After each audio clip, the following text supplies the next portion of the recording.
નમસ્કાર, હું છું Siddharth Patel. Crime report FIR માં સ્વાગત છે આપનું.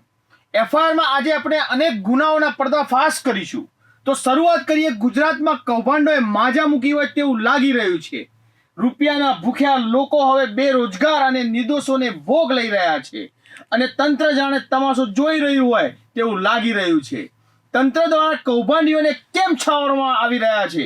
કેમ કૌભાંડીઓ વિરુદ્ધ કોઈ નક્કર કાર્યવાહી કરવામાં આવતી નથી?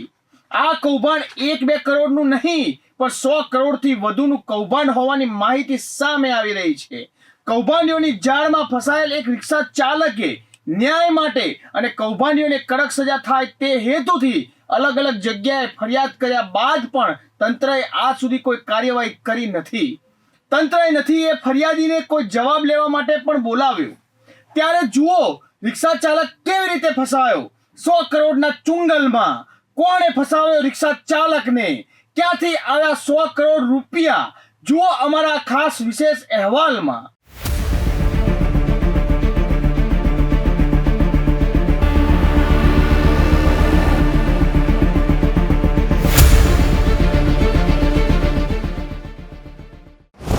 નિર્દોષોને કોણ બનાવી રહ્યું છે ટાર્ગેટ?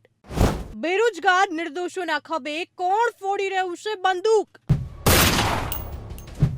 ગુજરાતમાં હજુ તાજેતરમાં જ BZ કૌભાંડ બહાર આવ્યું છે, જેમાં 450 કરોડથી વધુનું કૌભાંડ થયાની વિગત સામે આવી છે. હજુ પણ તેમાં વધુ કૌભાંડ બહાર આવે તેવી શક્યતા છે.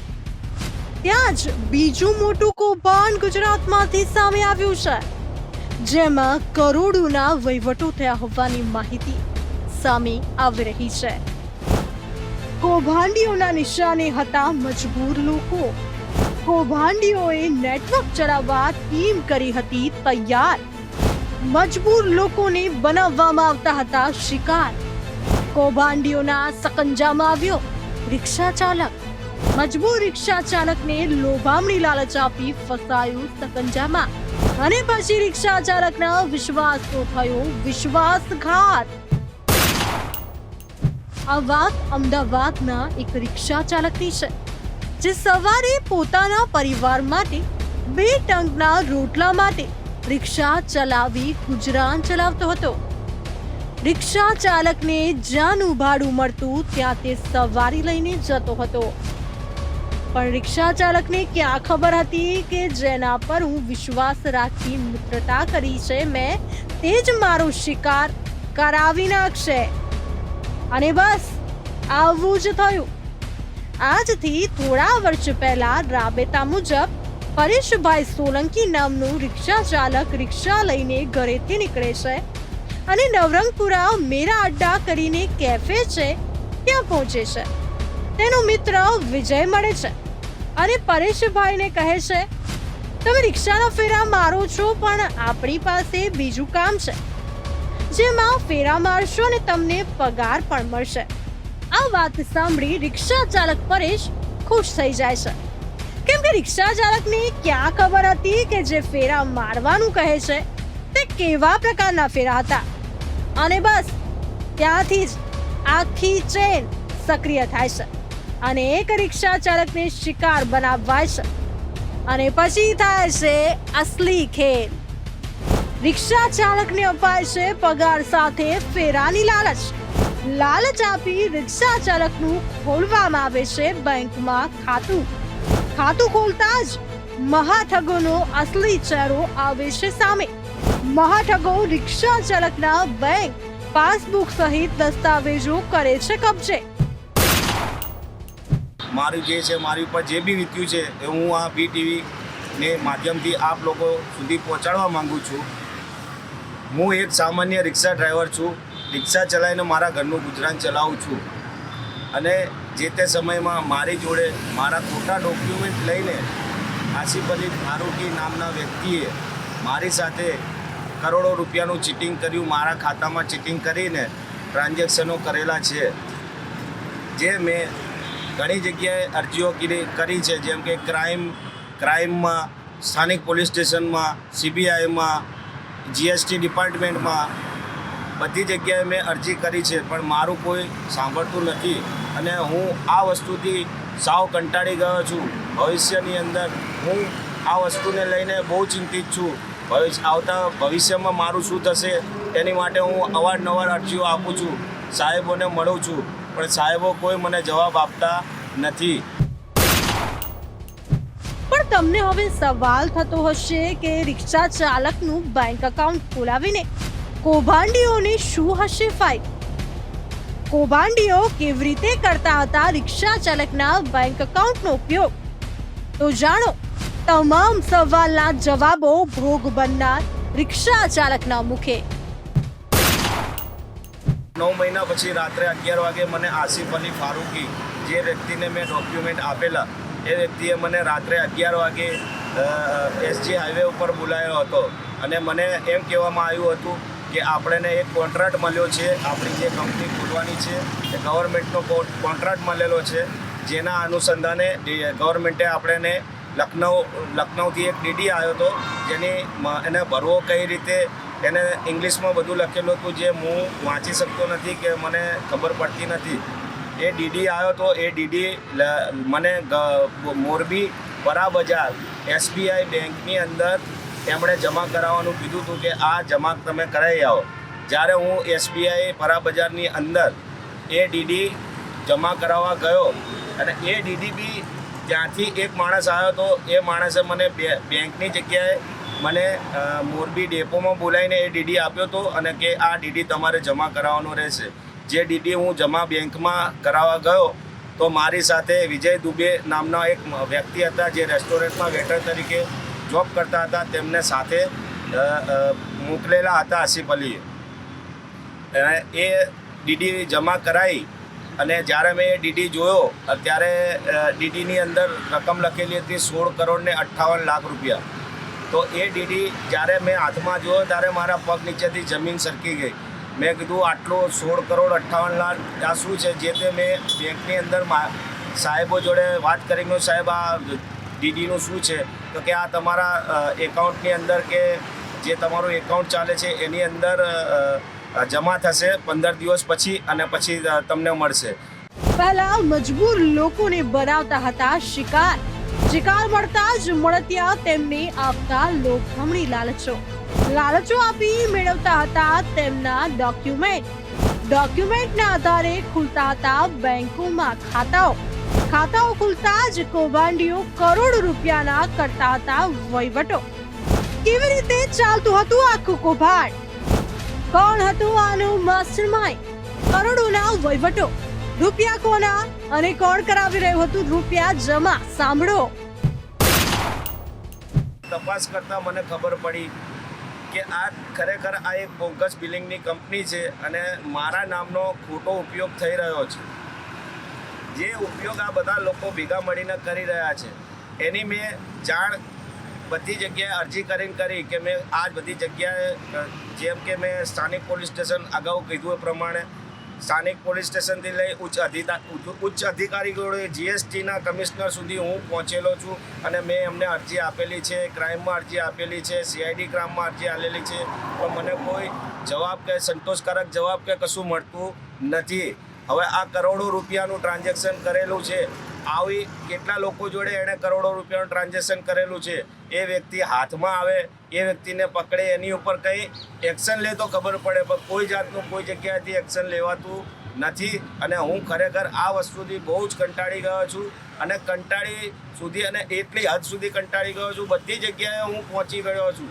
અને છેલ્લે હું અહીંયા ઇન્ડિયા ટીવીના માધ્યમથી આપ સૌને એ કહેવા માગું છું કે આવી ફ્રોડ કંપનીઓને, આવા માણસોને અંદર કરે. સરકારશ્રીને આવી હું વિનંતી કરું છું કે આવા ઉપર એક્શન લે. આસિફ અલી ફારૂકી અને અમિત મહેતા ચલાવી રહ્યા હતા આખું નેટવર્ક. આસિફ અલી ફારૂકીનો ગુનાહિત ઇતિહાસ. અમિત મહેતા નકલી ઈડી અધિકારી બની તોડકાંડમાં ઝડપાયો. અમિત મહેતા હાલ ખાઈ રહ્યો છે જેલની હવા. આસિફ અલી ફારૂકી અને અમિત મહેતા કૌભાંડના માસ્ટરમાઇન્ડ. અસલી વ્યક્તિઓના નામે નકલી પેઢીઓ કરતા હતા ઊભી. નકલી પેઢીઓ ઊભી કરી GSTનું બોગસ બિલિંગનું કરતા હતા કૌભાંડ. બોગસ બિલિંગના રૂપિયા નિર્દોષ લોકોના ખાતામાં કરતા હતા જમા. કરોડોના રૂપિયા જમા કરી આચરતા હતા કૌભાંડ. આસિફ અલી ફારૂકી અને અમિત મહેતા જે રીતે કૌભાંડ આચરતા હતા, તેમાં એક અમદાવાદનો રિક્ષા ચાલક ભોગ બન્યો છે.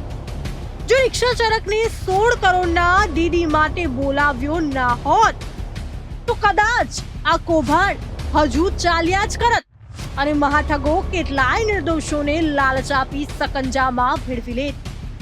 રિક્ષા ચાલકે ઉચ્ચ કક્ષા સુધી ફરિયાદ કરી, છતાં પણ તેને ન્યાય મળ્યો નથી. ત્યારે તંત્રએ ગાઢ નિંદ્રામાંથી જાગી તપાસ કરવી પડશે, કેમ કે રિક્ષા ચાલકના જણાવ્યા મુજબ આ બોગસ બિલિંગના કરોડો રૂપિયા છે. પરંતુ જો આની તટસ્થ તપાસ કરવામાં આવે તો ખબર પડે કે સત્ય શું છે. સાંભળ્યું ને કેવી રીતે ચાલતું હતું આખું નેટવર્ક? રાજ્યના ગૃહમંત્રી હર્ષ સંઘવી સાહેબ, તમે તમારી પોલીસની પીઠ થપથપાવો છો, પણ જુઓ આ તમારું તંત્ર એક રિક્ષા ચાલક જે ભોગ બન્યો છે અને જે પ્રવૃત્તિનો એ ભોગ બન્યો છે તે પ્રથમ દ્રષ્ટિએ જોતા આ કાંડ જો પકડાય તો અનેક રહસ્યો પરથી પડદો ઉચકાય એમ છે. પણ સાહેબ, તમારી પોલીસને તો આ કેસમાં રસ જ ના હોય એવું લાગી રહ્યું છે.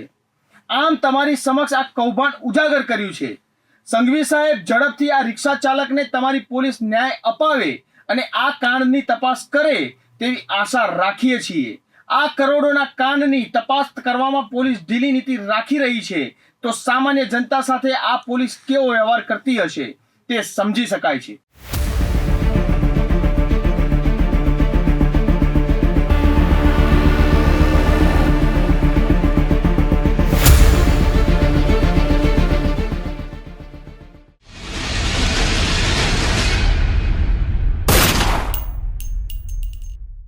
સ્પા સેન્ટરો હવે લોકોના સુખી દાંપત્ય જીવનને મુશ્કેલીમાં મૂકી રહ્યા હોય તેવું લાગી રહ્યું છે.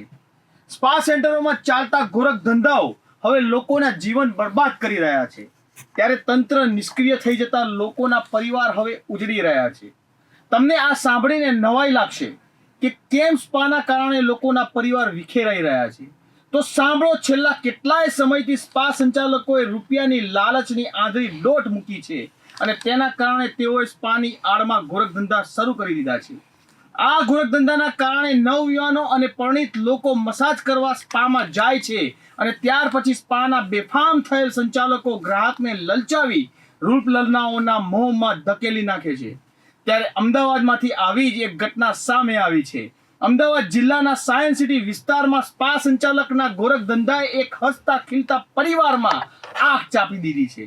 એવું તો શું થયું સ્પા સેન્ટરમાં કે પતિ અને પત્ની સામ સામે આવી ગયા? પત્ની કેમ બની રણચંડી? તો જુઓ અમારા આ વિશેષ અહેવાલમાં.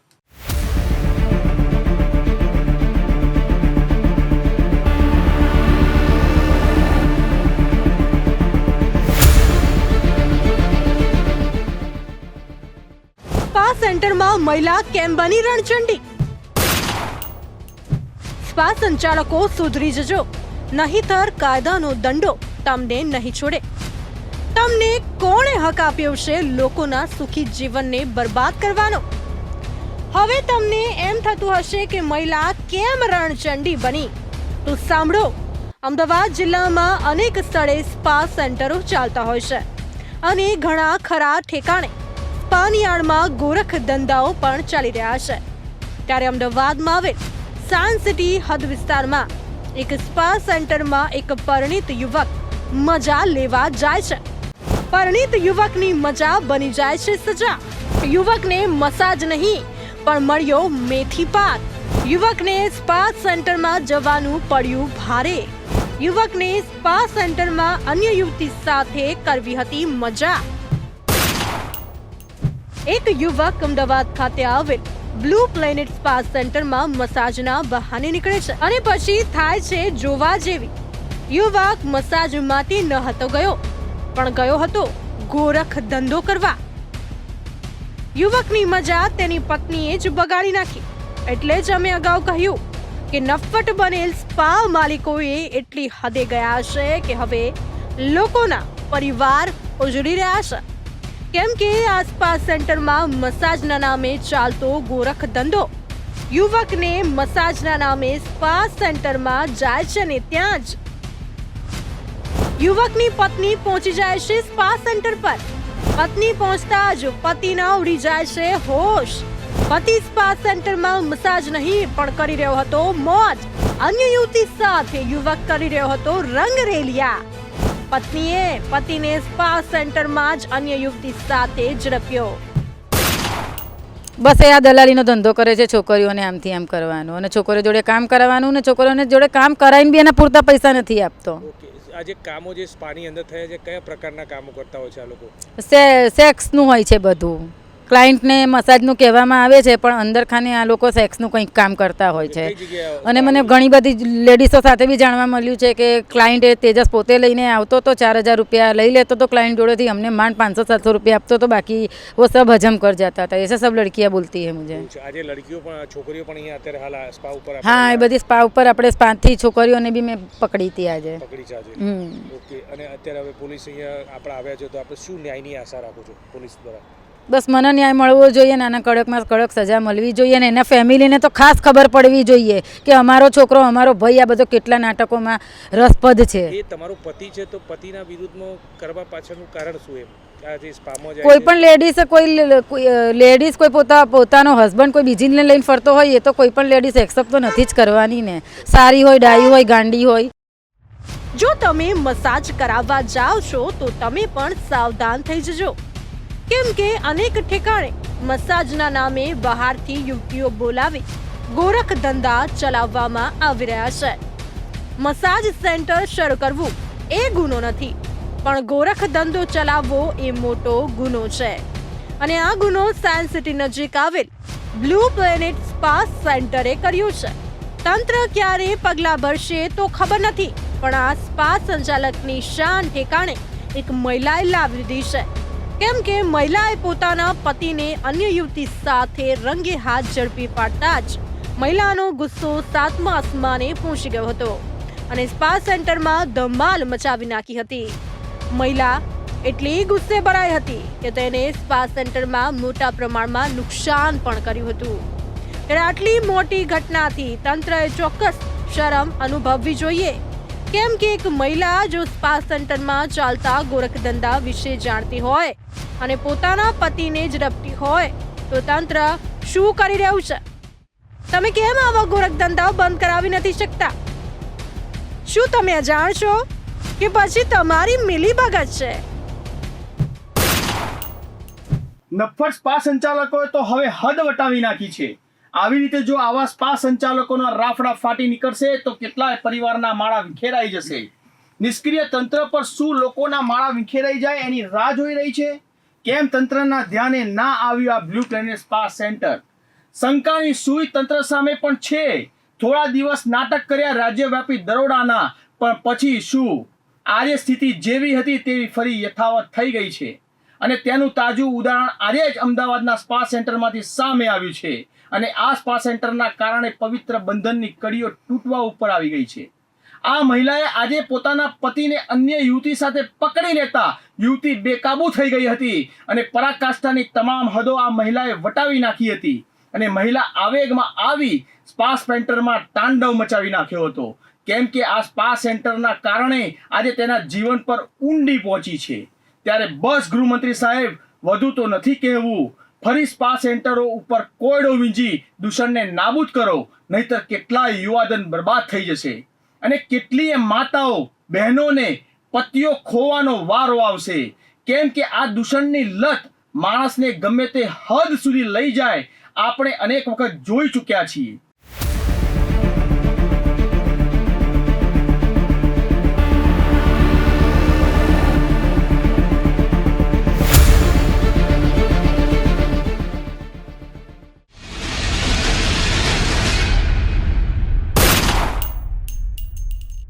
ગુજરાતમાં ગુનાખોરીઓ સતત વધી રહી છે. વધતી જતી લાલચ અને ગુસ્સો આખરે હત્યાને આપે છે અંજામ. આજકાલ ગુજરાતમાં હત્યાના બનાવો સતત વધી રહ્યા છે. ત્યારે તંત્રએ પણ આ બાબતે ગંભીર વિચારણા કરી કડક પગલાં ભરવા પડશે. બનાસકાંઠા જિલ્લામાં એક ખેડૂત પરિવારના મોભીની હત્યાએ ચકચાર મચાવી દીધી છે. ખેડૂત પરિવાર પોતાના પરિવાર સાથે મજૂરી કરી હસતો રમતો પરિવારનો માળો આજે વિખેરાઈ ગયો છે, કેમ કે આ પરિવારના મોભીની હત્યા કરી નાખવામાં આવી છે. તમને થતું હશે કે ખેડૂતની હત્યાથી કોને ફાયદો? શું ખેડૂતને કોઈના સાથે દુશ્મની હતી? ના, ખેડૂતને નહોતી કોઈની સાથે દુશ્મની કે નહોતું કોઈની સાથે વેર ઝેર, છતાં પણ ખેડૂતની કરવામાં આવી હત્યા. તો જુઓ અમારા આ વિશેષ અહેવાલમાં કોણ છે હત્યારો, કોણે હસતા રમતા પરિવારના મોભીની કરી હત્યા, ખેડૂતની હત્યાથી કોણે હતો લાભ અને કેમ કરાઈ હત્યા.